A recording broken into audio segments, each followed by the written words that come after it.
Comment on va mesurer un tour de poitrine pour ne pas se tromper dans les tailles. Et on va partir d'un constat très réaliste, comme beaucoup de personnes. Pas grand monde va posséder un mètre de couturière pour mesurer.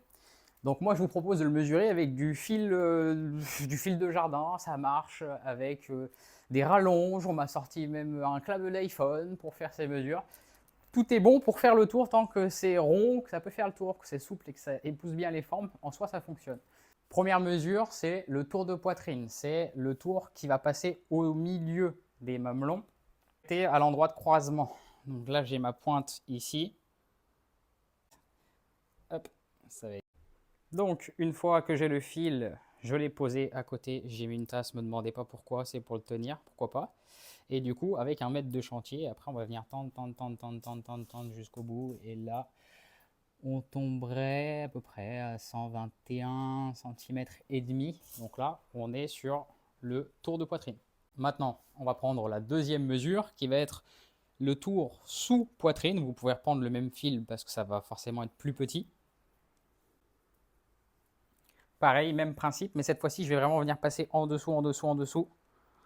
Donc là, il va falloir lever un petit peu la poitrine. Voilà, pour que ça soit au plus juste possible. Je prends l'intersection.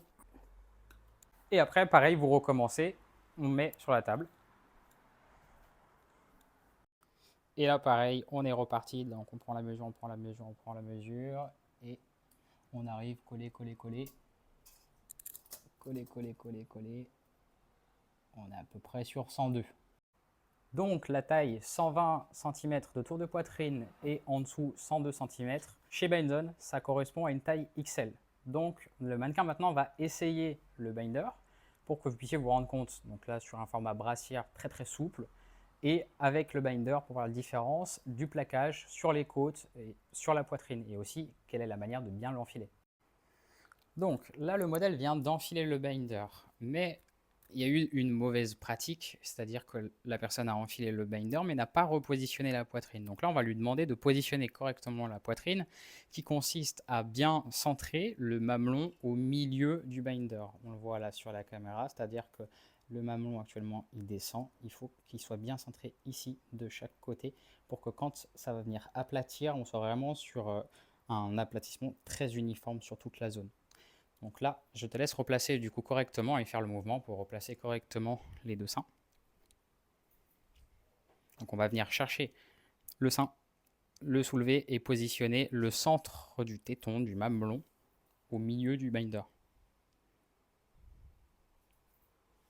Donc là, on voit bien qu'on a un aplatissement de la zone. On voit bien que du coup, ça va venir aplatir avec un t-shirt. Ça respecte en fait la taille du ventre, va venir au même niveau la poitrine. En fait, on va vraiment avoir une surface qui soit identique. On va pas non plus avoir d'ultra compression où on voit bien quand même qu'entre la cage thoracique et la poitrine, on a quand même suffisamment d'air pour respirer. C'est pour ça que le modèle est adapté pour le sport, parce qu'il ne va pas non plus vous écraser, ultra réduire et du coup, vos poumons ne pourront pas se gonfler ou ils vont rester à 30-50% de possibilités. C'est ce qui se passe effectivement sur de l'ultra compression. Mais là, ça comprime suffisamment quand vous avez après le vêtement qui va venir recouvrir pour faire l'effet attendu d'aplatir, mais sans vous gêner dans vos mouvements ou pire dans le sport.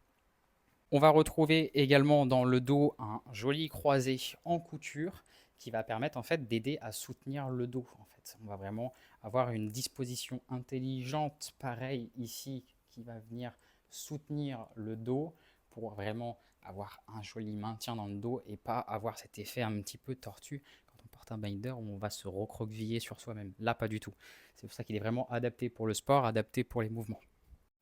J'espère que le petit tuto vous aura plu et que ça répond quand même pas mal à vos questions. Je tiens à préciser que la personne qui est avec moi, c'est ma conjointe, donc je m'excuse par avance s'il y a quelques gestes qui peuvent paraître un petit peu déplacés si je la touche. C'est vrai que pour prendre les mesures, j'ai dû lever un peu la zone. Bien sûr, vous allez majoritairement le faire seul ou alors avec une personne de confiance pour faire ça, bien sûr.